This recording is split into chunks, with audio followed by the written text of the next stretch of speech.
Majelis Ulama Indonesia telah mengeluarkan bahwa ini halal dan thayyib, maka memenuhi seluruh kriteria itu, sehingga dengan demikian keluarga besar Persyarikatan Muhammadiyah sesuai dengan maklumat pimpinan pusat itu mendukung kegiatan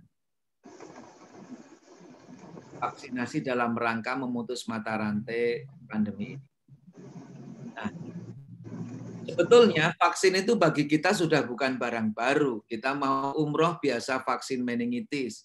Bahkan sejak kecil proses imunisasi dan vaksinasi itu kita lakukan. Belakangan karena ada nuansa politik sehingga kita kemudian vaksin ini kadang dipandang tidak secara jernih. Maka penting kali ini kita menghadirkan narasumber yang memiliki pencermatan serius dalam kasus ini, yakni Kombes Pol Dr. Farid dari kepolisian yang senantiasa mencermati kasus ini. Dan terima kasih ini kepada Dr. Adnan selaku teman seperjuangan ketika masih berada di kampus. Kita berharap apa yang nanti akan kita simak bersama Dr. Farid Armansyah nanti, insya Allah akan menjawab. Karena belakangan kemudian muncul yang tidak paham tentang vaksin. Habis divaksin, kemudian melakukan kegiatan tanpa protokol kesehatan. Ini juga tidak ngerti vaksin. Habis divaksin baru 2 hari, kenapa masih bisa positif? Maka perlu kita luruskan pada kali ini. Habis divaksin sudah 2 kali, kok masih bisa positif? Nah, maka pentingnya kita belajar teori imunologi itu. Kapan sebetulnya vaksin itu bisa menghasilkan antibodi yang cukup untuk mempertahankan terhadap agen musuh yang masuk itu? Nah, kali ini kita akan mendengarkan bersama. Sehingga kita tidak menjadi bagian dari orang-orang yang menyebarkan informasi yang tidak bertanggung jawab. Al-Quran mengingatkan, wala taqfu ma laisa laka bi'ilmin.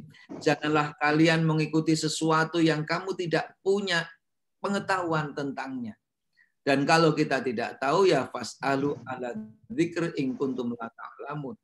Maka kita akan bertanya kepada orang yang paham ketika kita memang tidak mengetahui. Dan ketika ada informasi-informasi yang tidak jelas, maka sebelum jelas jangan sekali-kali kita nge-share. Cek dan recheck, proses tabayun itu adalah tuntunan. Akhirnya kami mengaturkan terima kasih sekali lagi kepada yang kita hormati Bapak Kombes Pol Dr. Farid Armansyah, SPPD Finasim, yang pada malam hari ini telah menyempatkan waktu di tengah-tengah kesibukan beliau. Dan semoga ini menjadi silaturahim kita. Ketika beberapa hari yang lalu pimpinan pusat juga mendapatkan silaturahim dari Kapolri yang baru beserta jajarannya. Kemudian kepada teman-teman MCCC pimpinan wilayah, kepada teman-teman rumah sakit, Muhammadiyah dan Aisyah yang senantiasa bersama-sama berjuang dalam jihad kemanusiaan, kita aturkan terima kasih. Dan kepada pimpinan Muhammadiyah di semua level, mari kita lakukan seluruh proses amanah sebagai bagian dari jihad kemanusiaan sebaik-baiknya. Kepada seluruh peserta, kita aturkan terima kasih. Dan sekali lagi, selamat mengikuti kajian pada malam hari ini. Muhammadiyah with you. Semoga Allah memberkahi dan menerima amal soleh kita. Assalamualaikum warahmatullahi wabarakatuh. Waalaikumsalam warahmatullahi wabarakatuh. Baik, terima kasih Bapak Dr. Agus Taufikur Rahman yang telah memberikan sambutannya. Baik, tanpa menunggu lagi, masuk ke acara berikutnya, yakni acara inti kepada Bapak Dr. Farid Armansyah, SPPD Finasim, kami persilahkan.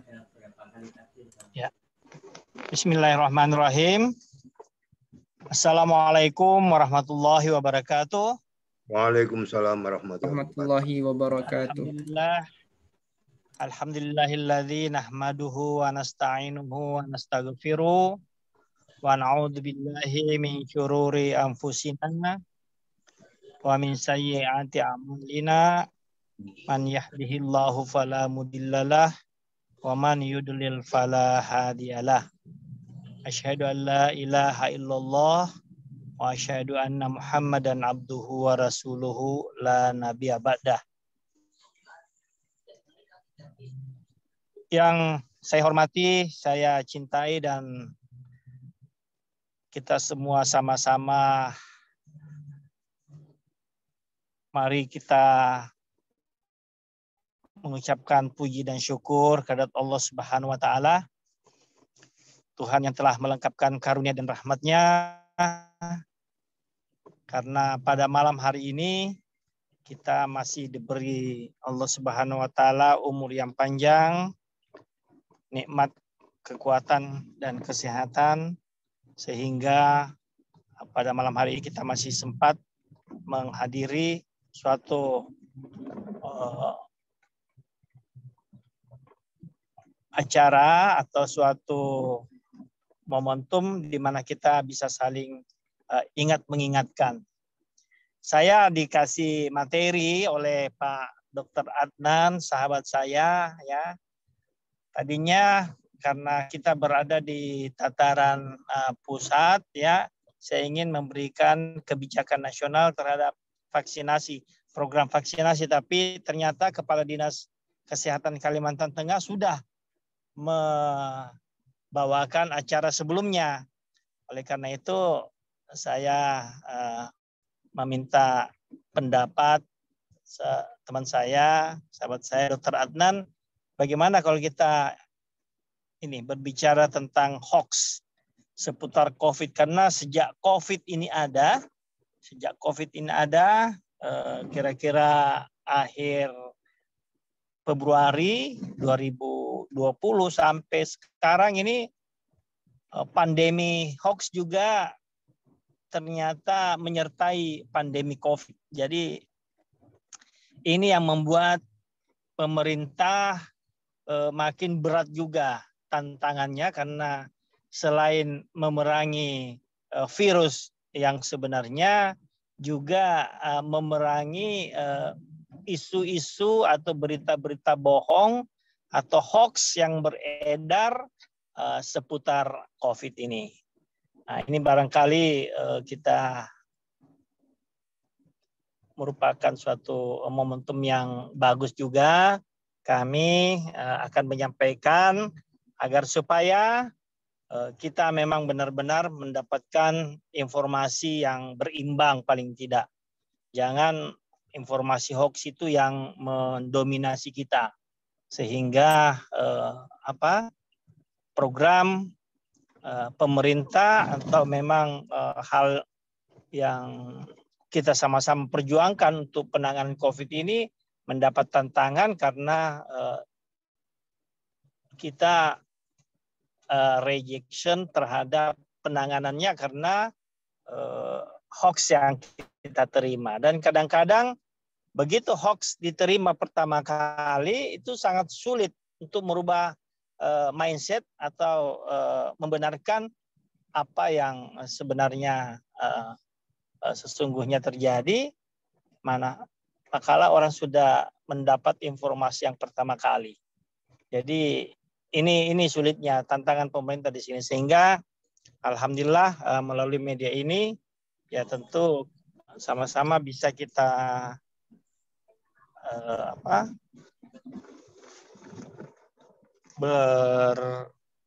berdiskusi mengenai hoax yang beredar seputar COVID ini.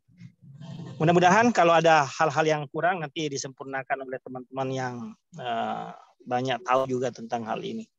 Kita mulai dari hoax ya, hoax yang pertama, karena saya hanya memilah-milah beberapa hoax saja, karena dari Kementerian Informasi, Kementerian Informasi itu menyampaikan bahwa sejak COVID ini ada, hoaxnya sudah 1.763 ya, hoax yang beredar di masyarakat dan beberapa persen itu masyarakat masih meyakini kebenarannya. Ya, jadi kita mulai yang pertama saja. Saya tidak tentu menyampaikan semuanya. Saya anggap yang penting-penting saja. Hoax yang pertama adalah mengatakan COVID, slide berikutnya, COVID-19 ini hanya dapat ditularkan dari orang yang bergejala saja. Nah ini bahayanya. Ya, kenapa? Karena sebagian masyarakat mengatakan bahwa ditularkan dari orang yang bergejala, dari orang yang ada gejala klinis seperti demam, batuk, dan sesak nafas, ya, serta gejala-gejala klasik lainnya, ya. Namun yang paling harus kita ketahui bahwa slide berikut, mohon slide berikut, bahwa COVID ini tidak hanya menular melalui orang yang bergejala. Dan disinilah letaknya kesulitannya pandemi COVID ini. Karena orang yang tanpa gejala itu terbukti lebih bisa menularkan virus tersebut.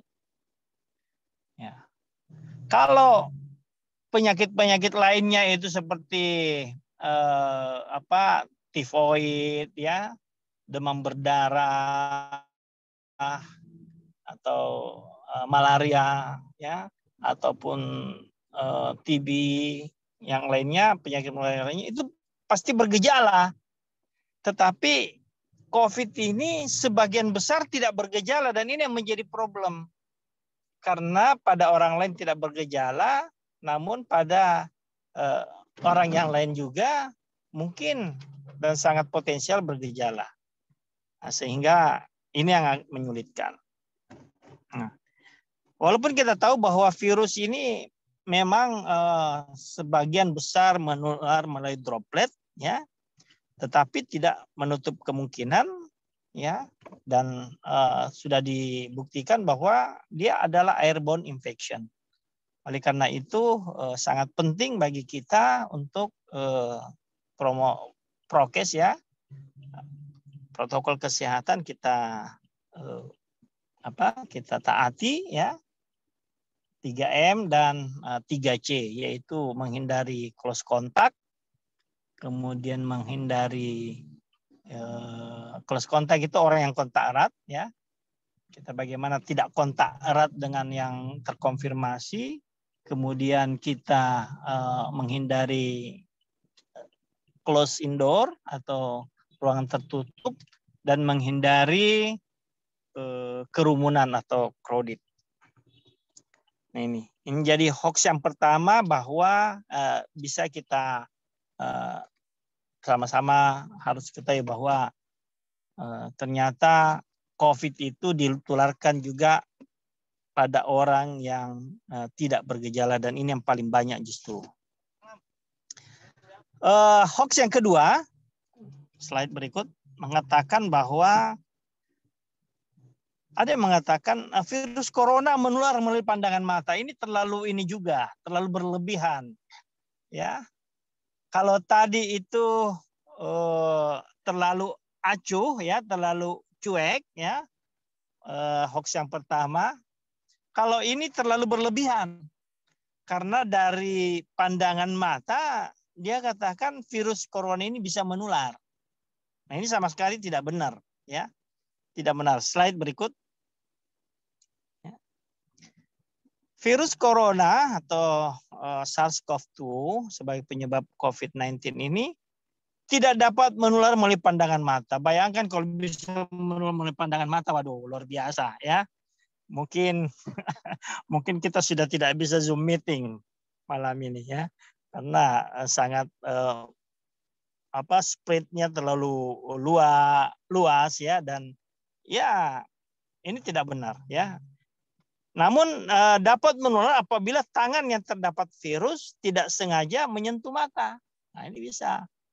Kalau kebetulan droplet orang itu secara langsung, ya, maskernya kita pegang misalnya, ya, atau bekas ininya ya, atau di permukaan ya, dia bersin kemudian di permukaan menempel virus itu di permukaan, lantas kita sentuh mata, ya itu bisa memang, karena dia bisa hidup di selaput lendir, termasuk selaput lendir di mata. Jadi kalau menular melalui pandangan itu sama sekali tidak benar. Tetapi menular melalui tangan yang kemudian kita menyentuh mata itu bisa. Ini hoax yang ketiga. Lanjut slide. Hoax berikutnya mengatakan bahwa semprot alkohol di seluruh tubuh bisa membunuh virus corona. Ya. Kalau kita menyemprot seluruh tubuh. Oleh karena itu pernah PBB sudah melarang itu yang namanya bilik disinfektan. Ya. Tetapi sesungguhnya bilik disinfektan itu dipergunakan bukan untuk membunuh virus corona yang sudah ada di dalam tubuh, ya. Tetapi dia bisa membunuh virus yang masih ada di permukaan, dan itu bisa dibuktikan memang, ya. Jadi slide berikut. Menyemprot alkohol atau klorin ke seluruh tubuh tidak membunuh virus yang telah masuk tubuh, ya bagaimana caranya dia masuk membunuh virus yang telah masuk tubuh, karena dia kita semprotkan di permukaan. Namun menyemprotkan zat semacam ini malah disebutkan bisa berbahaya bagi pakaian atau selaput lendir, misalnya mulut. Tetapi harus diingat bahwa alkohol dan klorin dapat berfungsi untuk mendisinfeksi bagian permukaan, ya, tetapi perlu digunakan di bawah rekomendasi yang tepat. Jadi kita juga harus hati-hati. Ini jawaban dari hoax tersebut. Kemudian hoax yang banyak lagi berikutnya yang mengatakan bahwa vaksin pneumonia itu ampuh untuk melindungi diri terpapar virus COVID-19. Nah, ini banyak sekali, termasuk di Polri juga, ya. Sedikit-sedikit minta sebelum ada vaksin, ya, minta vaksin virus pneumonia. Padahal kita tahu bahwa virus pneumonia itu dengan virus COVID-19 itu berbeda, ya. Berbeda baik dari sisi basic molekulnya, karena ini adalah virus RNA kalau COVID, ya. Kemudian beberapa pneumonia itu juga disebabkan oleh bakteri, ya. Nah, ini banyak yang meminta vaksin, ya, vaksin seperti waktu kita ingin melakukan perjalanan umroh, ya. Jadi vaksin pneumonia atau vaksin influenza itu banyak yang minta. Dikiranya bahwa vaksin ini bisa melindungi dari virus corona. Namun slide berikut ternyata tidak, ya. Meskipun vaksin ini tidak efektif terhadap virus COVID, ya, ada bagusnya, ya, untuk melindungi kita terhadap penyakit pernafasan lainnya seperti pneumonia atau influenza.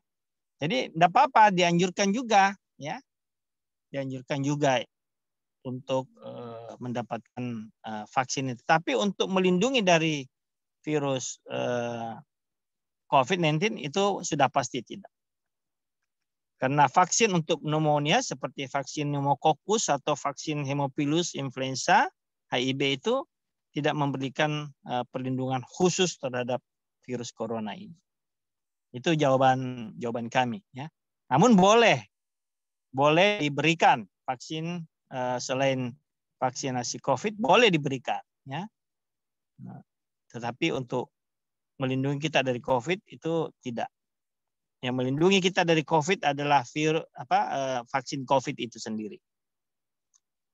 Slide berikut. Ada juga hoax yang mengatakan bahwa COVID ini hanya menyerang orang lanjut usia. Ya. Untuk usia muda kebal terhadap COVID. Ya. Ini. Kita ketahui bahwa memang pada kenyataannya banyak orang yang lanjut usia, bahkan fatality rate-nya memang meningkat pada usia, sejalan dengan peningkatan usia juga fatality rate makin meningkat, tetapi usia muda itu juga punya kans yang besar, ya, punya potensi yang besar untuk mendapatkan COVID-19 ini dan bergejala. Jadi usia muda belum tentu kebal terhadap COVID-19. Cuma memang vaksinasi ini diperuntukkan untuk orang yang berusia 18 tahun ke atas. 18 tahun sampai 59 itu awalnya. Tetapi sekarang untuk lansia pun sudah diperbolehkan diberikan vaksin, ya. Karena justru pada tahap 2 ini, vaksinasi tahap 2 ini, lansia itu menjadi sasaran. Kenapa? Karena hampir 20 juta lansia yang harus kita lindungi ini, ya, kelompok usia inilah yang paling banyak fatality rate-nya atau kematian akibat COVID-19. Jadi jelas salah karena virus ini dapat menginfeksi semua golongan umur, ya. Orang yang lebih tua serta orang yang punya penyakit penyerta atau yang kita kenal komorbid, asma, diabetes, penyakit jantung, tentu lebih rentan untuk menjadi sakit parah saat terinfeksi. Mungkin karena pada orang-orang yang berumur lanjut itu juga disertai ini, diabetes, penyakit jantung, sehingga ada hoax bahwa hanya menyerang orang tua tapi tidak anak muda. Jadi ini jelas salah. Kemudian ada lagi hoax yang mengatakan bahwa ini yang awal-awal nih, ini awal-awal dan sangat menyakitkan bagi para tenaga medis atau tenaga kesehatan, ya, rumah sakit, karena awal-awal itu berkembang bahwa beberapa rumah sakit merekayasa hasil positif COVID-19 pasien demi dapat bantuan pemerintah 200 juta per pasien COVID. Ya. Terakhir ada seorang anggota DPR, ya, anggota DPRD di salah satu kabupaten itu berpendapat begitu, ya. Baru beritanya baru tadi pagi, ya. Sengaja mengcovidkan untuk untuk mendapat 200 juta. Atau pemakaman COVID ini juga sengaja dilakukan padahal ini bukan COVID, ya. Kalau bukan COVID, ya ngapain kita laksanakan proses pemakaman ini? Pemakaman secara COVID itu dilakukan semata-mata untuk mencegah orang yang hidup itu supaya tidak terkena COVID. Jadi sengaja COVID-kan pasien demi ratusan juta ini sangat menyakitkan tenaga medis dan rumah sakit. Slide berikutnya. Jawabannya adalah bahwa Perhimpunan Rumah Sakit atau Persi seluruh Indonesia menyatakan kabar ini adalah jelas hoax, ya. Karena tidak mungkin atau tidak ada prosedur di rumah sakit seperti itu. Ya, tentu kita juga sebagai seorang tenaga medis punya kode etik, kemudian juga punya hati nurani dan punya sumpah profesi yang tentu jauh daripada hal-hal yang harus membuat kita bisa berbohong, ya. Kemudian upaya yang dilakukan pihak pelayanan kesehatan sudah sesuai dengan peraturan dan organisasi kesehatan dunia, ya. Jadi sudah melalui beberapa tahap dan menyatakan COVID itu bukan semata-mata dari gejala klinis atau ramalan-ramalan medis saja, enggak ya, bukan, tetapi betul-betul berdasarkan ilmiah. Kemudian jika hasil swab lama namun gejala-gejala yang ada mirip gejala COVID, maka pasien akan dikuburkan menggunakan protokol COVID. Karena itu memang ketentuan pemerintah begitu. Ini sebelum banyak swab PCR ya, atau laboratorium PCR.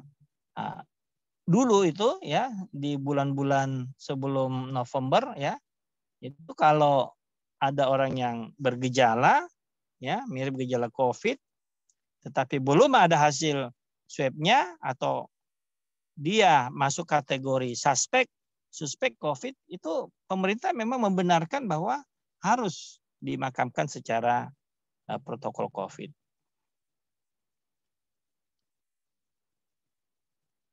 Jadi ini dilaksanakan semata-mata untuk juga melindungi nakes dan untuk melindungi orang yang hidup. Slide berikut, COVID hoax yang berkembang sehubungan dengan adanya vaksin. Tentu para peserta pesantren ini sudah pernah mendengar bahwa ada kadang-kadang perkataan bahaya jangan divaksin karena vaksin COVID ini isinya microchip. Jangan disuntik, itu permainan perusahaan vaksin saja. Nah, jangan disuntik, nanti malah jadi COVID beneran. Ya. Kemudian jangan disuntik karena isinya vaksin itu placebo saja. Nah, ini semua hal-hal yang bisa menyebabkan program vaksinasi ini tidak berjalan dengan baik ya. Ada isinya microchip, ini suatu hoax yang sangat berkembang. Baik, slide berikut bisa menjawab ya bahwa komposisi vaksin ya, terutama yang kita pemerintah beli untuk vaksinasi massal ini, yaitu Sinovac, ini tidak berisi microchip. Jadi tidak ada sama sekali microchipnya. Dia terdiri dari virus yang telah dimatikan atau inactivate virus.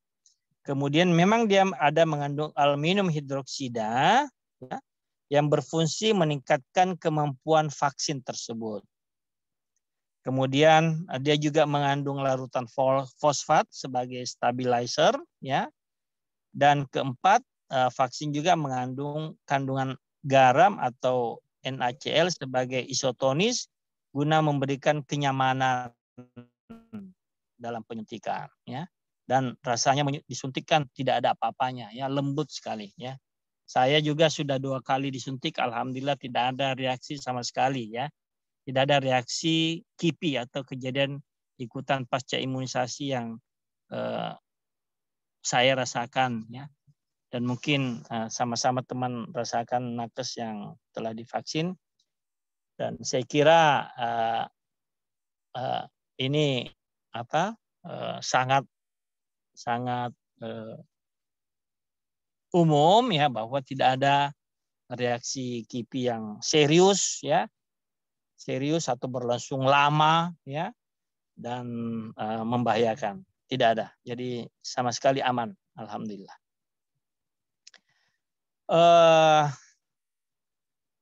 Jadi itu jawabannya. Kemudian ada juga hoax yang mengatakan vaksin COVID-19 ini justru menimbulkan infeksi COVID ya.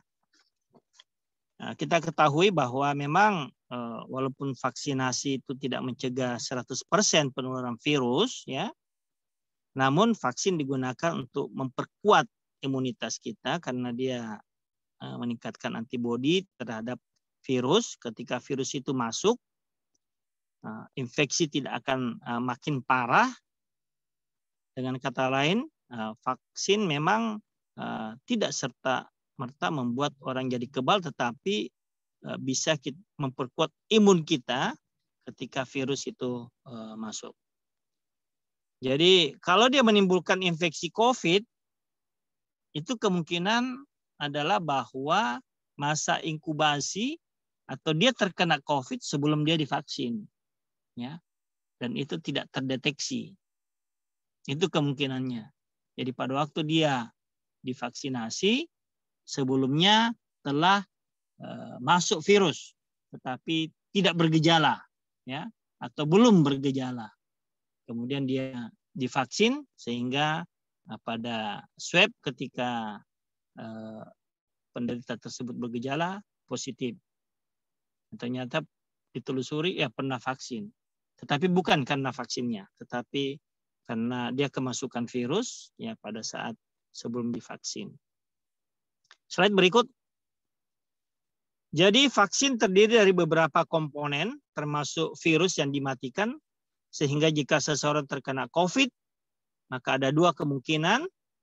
Yang pertama, saat menerima vaksin orang tersebut sudah tertular seperti yang saya sampaikan tadi, ya.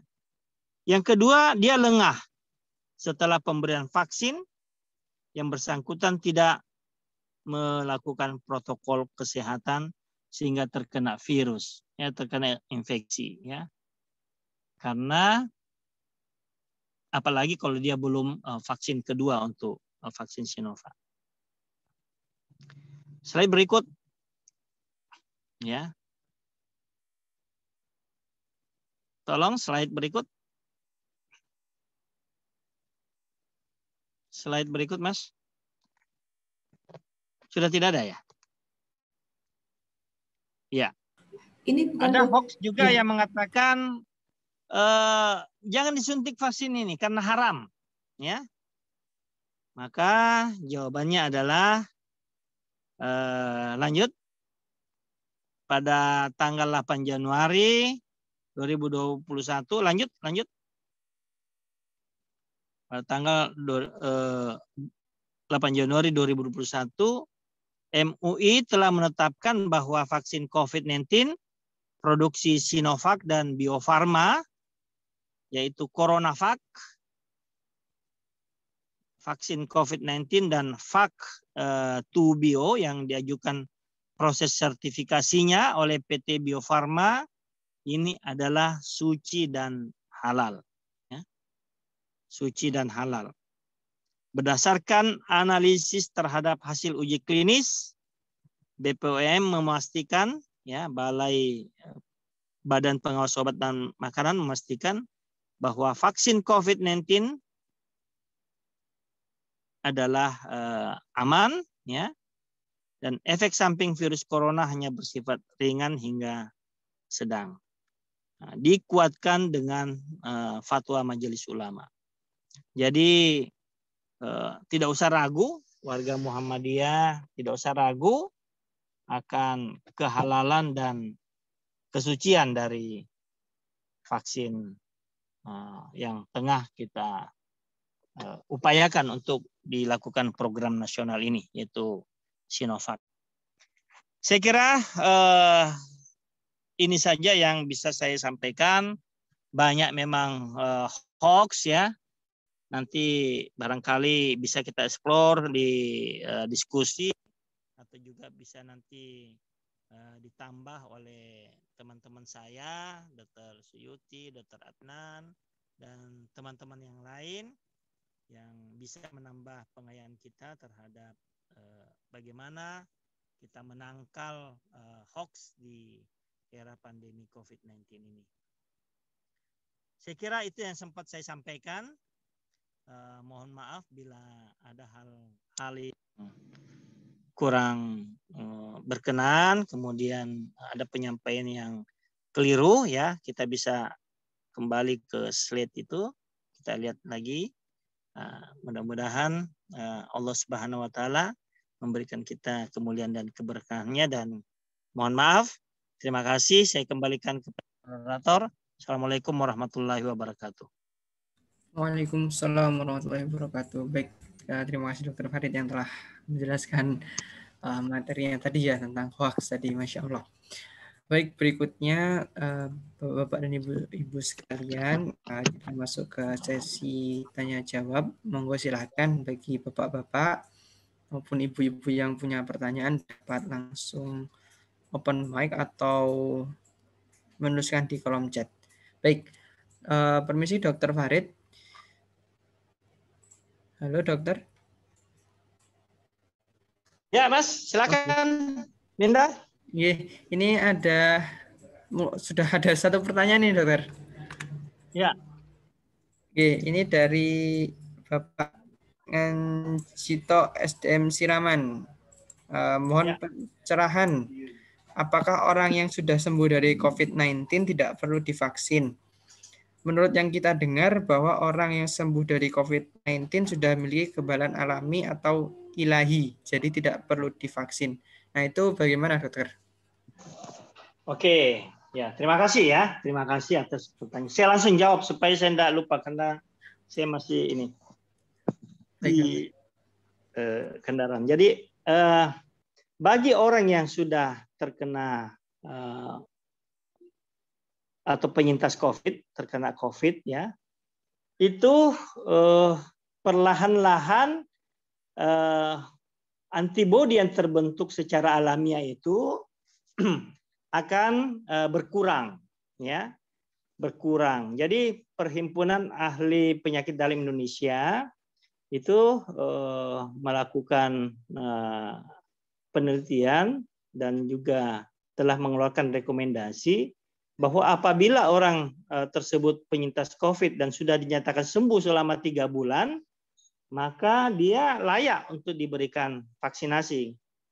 Alasannya bahwa antibodi secara alamiah akan berkurang setelah 3 bulan itu, sehingga bisa saja setelah 3 bulan itu masuk infeksi virus berikutnya, apalagi dengan strain berikutnya, dan terjadilah infeksi COVID yang baru. Jadi kan kita sering dengar ada orang kena COVID itu 2-3 kali kena COVID. Ya, itu menandakan bahwa tidak ada kekebalan yang sempurna pada COVID. Apalagi kita ketahui bahwa COVID ini ada beberapa strain, ya, ada 16 strain, dan ini bisa menimbulkan beberapa kali penyakit COVID pada seorang penderita yang walaupun sudah pernah terkena. Nah, kesimpulan bahwa apabila dia pernah kena COVID dan sudah dinyatakan 3 bulan, ya 3 bulan sembuh, PCR negatif, maka boleh dilakukan vaksinasi. Demikian jawaban saya. Wallahu a'lam. Baik, terima kasih Dr. Farid yang telah memberikan jawabannya. Ya. Baik, berikutnya silakan Bapak-bapak maupun ibu-ibu yang punya pertanyaan dapat open mic atau dapat dituliskan di kolom chat. Monggo silakan Bapak-bapak, ibu-ibu.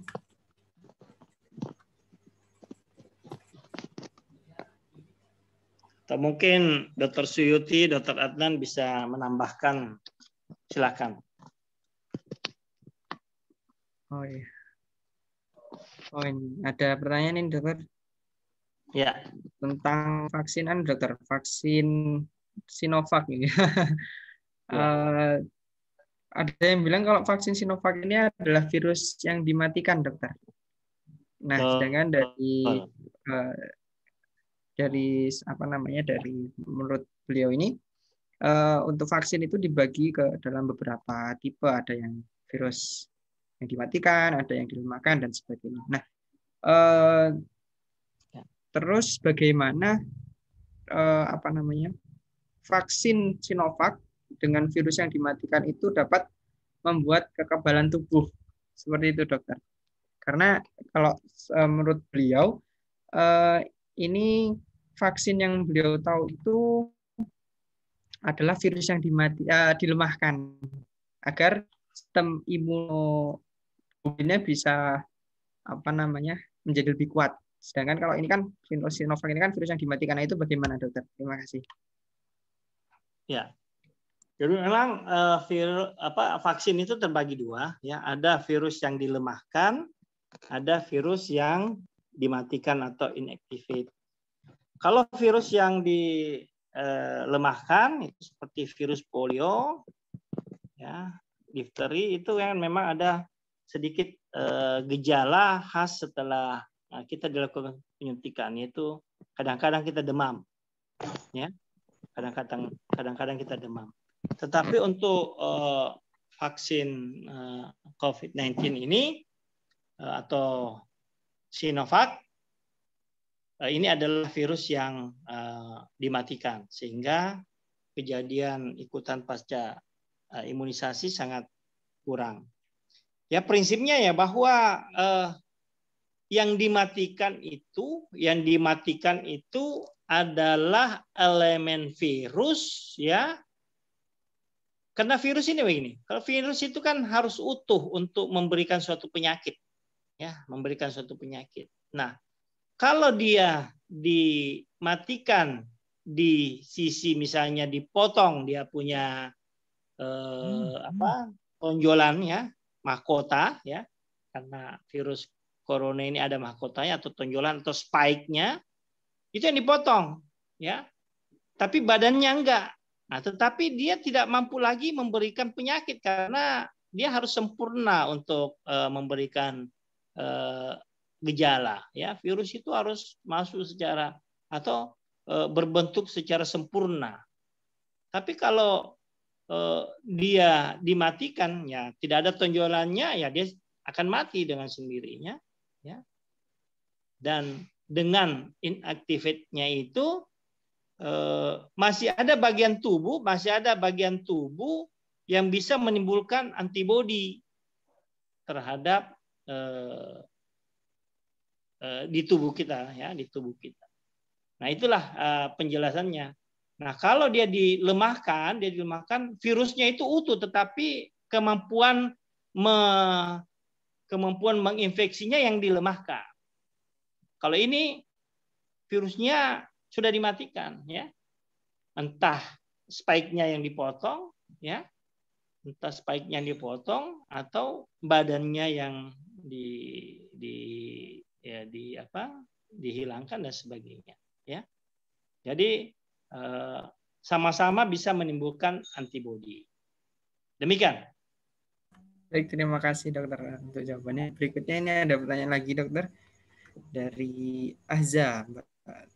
Assalamualaikum, izin bertanya, apakah layanan swasta jaringan Muhammadiyah, misalnya RSPKU Gamping Ki Ahmad Dahlan, RSPKU Gamping atau RS Ki Ahmad Dahlan dan PKU lain juga melayani vaksinasi? Terima kasih. Wassalamualaikum warahmatullahi wabarakatuh.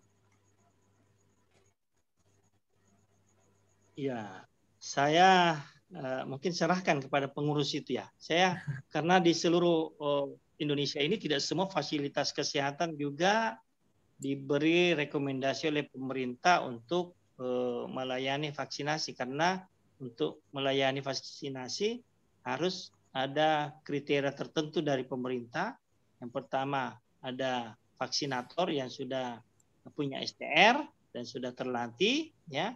Kemudian dia memiliki cool chain atau cool box, ya, dan lain sebagainya. Jadi ada kriteria tertentu. Tapi saya serahkan kepada pengurus klinik tersebut. Melayani. Oh, melayani. Oh, siap, Dok.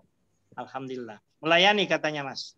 Jadi tidak usah khawatir. Nanti pada saatnya kalau masyarakat umum, ya, masyarakat umum di daerah di daerah zona merah ini nanti masuk di tahap ketiga. Tahap ketiga.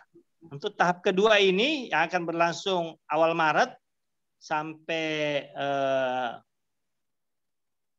bulan 5, ya, bulan 5 itu pada pelayan publik, termasuk TNI Polri, ya, guru, pedagang juga, lansia juga, termasuk lansia karena dia masuk di tahap kedua ini, dan pelayan publik lainnya, termasuk wartawan, ya. Jadi besok wartawan itu kita akan vaksinasi massal di GBK, termasuk tokoh-tokoh agama sudah dilaksanakan vaksinasi dan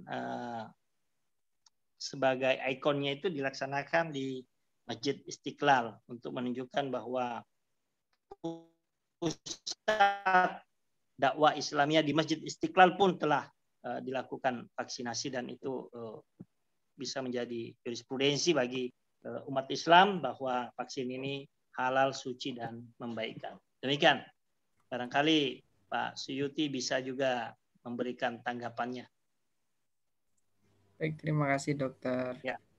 Farid. Mungkin ada tanggapan terlebih dahulu.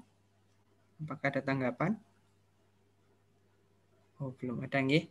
Baik, kalau tahapan barangkali Pak Kepala Dinas Kesehatan Kalimantan Tengah bisa menyampaikan itu pentahapannya. Saya agak kurang hafal pentahapannya itu, tapi yang jelas tahap 2 ini adalah untuk pelayan publik, ya. Tahap 3 untuk para masyarakat umum di daerah yang zona merah. Mungkin saya perlu dilengkapi oleh beliau.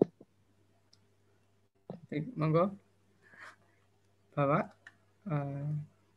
Apakah masih atau barangkali beliau lagi ini ya, lagi off. Iya, mungkin apa lanjut aja deh. Oke, baik Pak.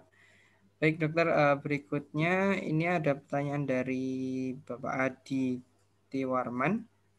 Izin bertanya Dokter, berapa jangka waktu yang diperbolehkan sekarang penyintas COVID bisa dilakukan vaksin? Kemudian jenis vaksin dari bahan yang mana yang bisa segera diberikan? Mengingat vaksin di Indonesia banyak variannya. Oke, ya, jadi saya langsung jawab. Sejak 3 bulan dinyatakan, setelah 3 bulan dinyatakan sembuh, ya, kita perlu dilakukan untuk vaksinasi lagi, ya. Sebenarnya penyintas COVID itu sudah tervaksin juga secara alamiah, ya. Secara alamiah sudah tervaksin. Tetapi penelitian membuktikan bahwa setelah 3 bulan antibodi sudah mulai sangat berkurang, ya, sehingga tidak memberikan seorang itu untuk proteksi kebal terhadap penyakit ini, sehingga perlu dilakukan vaksinasi setelah 3 bulan dinyatakan sembuh. Kemudian yang diberikan ini adalah untuk Indonesia saat ini memang ada beberapa vaksin, ada 8 jenis vaksin yang direkomendasi pemerintah. Tetapi nanti yang diberikan pemerintah itu ini vaksin Sinovac ini adalah vaksin yang dimatikan. Jadi ini gratis. Nanti juga ada vaksin gotong royong yang bisa secara terkoordinir secara corporate, ya. Jadi nanti ada perusahaan-perusahaan atau pengusaha-pengusaha atau badan-badan usaha yang secara korporat mengajukan untuk dilakukan pembelian vaksin, itu pemerintah bolehkan. Jadi namanya vaksinasi metode gotong royong. Jadi tidak boleh perusahaan-perusahaan yang merasa punya tanggung jawab terhadap karyawannya untuk dilakukan percepatan, dia bisa membeli vaksin yang direkomendasi pemerintah. Tetapi vaksin yang dia beli itu tidak sama dengan vaksin yang diberikan secara gratis. Tidak boleh, ya. Dikhawatirkan nanti timbul kekosongan justru pada vaksin yang diberikan secara gratis. Nanti diborong semua oleh pengusaha, maka herd immunity ini tidak terjadi. Karena untuk kekebalan kelompok ini kita dengan 270 juta penduduk, maka 181,5 juta penduduk Indonesia harus dilakukan vaksinasi supaya terbentuk kekebalan kelompok di negara kita ini. Demikian, terima kasih. Baik, terima kasih Dokter. Berikutnya ini Dok, dari Pak Ngecijo, SDM Siraman lagi. Tanya Dok, apabila kita disuntik vaksin yang pertama, misalnya Sinovac, apakah suntik yang kedua harus sama dengan Sinovac atau bagaimana? Ya, harus sama, ya, tidak boleh beda. Inilah yang menyebabkan terjaminnya penyediaan materi vaksin ini diatur oleh pemerintah, karena tidak boleh disuntik Sinovac kemudian 14 hari kemudian itu disuntik yang lainnya.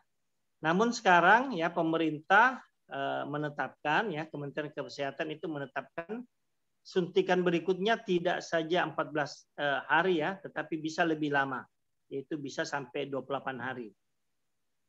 Jadi untuk tahap pertama kemarin memang nakes, hari ke-14 kan disuntik lagi 2 kali. Tetapi untuk lansia dan pentahapan berikutnya ini, seseorang bisa dilakukan penyuntikan lebih dari penyuntikan kedua lebih dari hari ke-14 sampai hari ke-28. Demikian. Baik, terima kasih dokter. Berikutnya ini dari Bapak Abdul. Apabila sudah mendapatkan vaksin, apakah dalam jangka waktu tertentu perlu divaksin lagi atau cukup sekali saja? Tadi sudah dijawab ya Pak. Ini bisa Dan disampaikan. memang suatu saat yang jadi begini, ini vaksin memang kan pandemi COVID ini sesuatu yang baru semua, ya. Tidak ada orang berpengalaman, tidak ada satu negara pun yang berpengalaman dengan pandemi SARS-CoV-2 ini atau COVID-19 ini. Tidak ada, ya. Sehingga kemungkinan bahwa dia tidak memberikan kekebalan seumur hidup itu sangat ada, ya, sangat mungkin, ya, sangat mungkin itu. Jadi vaksin ini tidak memberikan kekebalan seumur hidup. Tidak memberikan kekebalan seumur hidup, sehingga suatu saat perlu dilakukan booster atau vaksinasi ulang. Namun belum kita programkan itu. Tetapi kemungkinan besar sama dengan vaksin-vaksin virus sebelumnya tidak ada memberikan kekebalan sempurna seumur hidup. Jadi perlu dilakukan penyuntikan ulang. Ya. Demikian jawaban saya. Baik. Dokter dari Ibu Rani Satpagiri. Mohon pencerahannya kalau ada yang positif COVID dengan gejala ringan lalu insomnia selama 14 hari, kemudian setelah 14 hari itu apakah dia sudah tidak bisa menularkan kepada orang lain? Terima kasih. Ya, jadi pada Mungkin OTG itu, dokter. Ya, pada OTG itu kadang-kadang gejalanya hanya ringan sekali ya. Kira-kira dia anosmia ya, anosmia bukan insomnia. Dia tidak bisa mencium gitu ya, mencium atau bau-bau ya, bau-bauan tertentu. Atau bau menyengat pun kadang-kadang dia tidak bisa kena gejala khas pada COVID ini. Nah, kalau dia sudah diisolasi 14 hari ya, dan tidak ada gejala tambahan ya menurut kriteria dari Kementerian Kesehatan dia itu sudah dinyatakan sembuh. Kalau ada fasilitas untuk melakukan PCR, ya sebaiknya melakukan PCR ya. Tetapi kalau tidak ada, maka diambil cut off point itu hari ke-14. Hari ke-14 tidak ada gejala tambahan, nah dia sudah dinyatakan sembuh. Demikian. Sepanjang. Baik, terima kasih. Satu lagi nih dokter dari Ibu Wahmiati Hamid. Dari berbagai macam merek vaksin yang paling efektif, aman dan halal yang mana, dokter? Seperti itu dokter. Gitu ya, baik. Jadi pemerintah untuk Sinovac ini jelas halal ya. Kemudian nanti ada yang vaksin CoronaVac juga, itu juga sudah dinyatakan oleh Majelis Ulama sebagai vaksin yang halal ya. Kemudian Vaktubio juga mungkin nanti suatu saat pemerintah beli, itu juga sudah dinyatakan halal. Untuk yang lainnya saya belum bisa menyatakan itu karena belum ada komisi fatwa yang menjelaskan. Baru menjelaskan beberapa jenis vaksin ya. Jadi yang produk Sinovac merek Cina dari Cina, kemudian nanti yang dikembangkan oleh PT Bio Farma atau yang dibeli oleh PT Bio Farma itu insya Allah juga halal. Ya. Nanti Bio Farma itu tidak mungkin akan mengorder atau membeli dari negara lain vaksin yang tidak halal, itu tidak mungkin. Jadi sebelum dibeli diteliti dulu oleh Majelis Ulama, ya, diteliti baik dari sumber, proses, ya, maupun efeknya. Nah, kemudian Majelis Ulama menetapkan. Tapi yakin dan pasti kalau dibeli pemerintah, ya, pasti itu halal dan suci. Demikian. Terima kasih. Baik, terima kasih dokter. Mungkin saya tanyakan lagi, apakah ada pertanyaan lagi dari bapak-bapak dan ibu-ibu? Oh, baik. Sepertinya sudah tidak ada ini dokter, juga sudah mendekati pukul 21.00 di Jogja terutama ya. Mungkin bisa kita cukupkan dokter untuk pertanyaannya pada malam ini. Ya. Ya, baik. Terima kasih atas atensinya dan responnya. Dan saya juga mohon maaf bila ada hal-hal yang masih tidak sempurna atau kurang lengkap, mohon dimaafkan. Terima kasih. Baik, terima kasih dokter atas jawaban dan juga materi yang telah diberikan. Baik, sebelum kami tutup, ini kami dari MCCC PP Muhammadiyah membuka konsultasi psikologi ya secara gratis untuk konselingnya dan dapat diakses untuk siapa saja. Monggo bagi bapak-bapak atau ibu-ibu yang berminat dapat mengkontak admin kami di dengan nomor 081393463226 dan info ini dapat disebarluaskan. Oke, terima kasih. Mungkin bagi bapak-bapak atau ibu-ibu yang mungkin tadi ketinggalan dengan apa yang saya sampaikan, mungkin dapat dilihat di kolom chat, tadi sudah di-share untuk informasi psikologi. Baik, karena sudah pukul 21 juga sudah tidak ada pertanyaan lagi. Sudah ditutup oleh Dr. Farid. Terima kasih sekali lagi Dr. Farid yang telah memberikan materinya. Terima kasih Linda. Ya. Dan mohon maaf juga dari kami yang mungkin atau kajian Muhammadiyah Video pada malam hari ini dengan mengucap hamdalah. Alhamdulillah.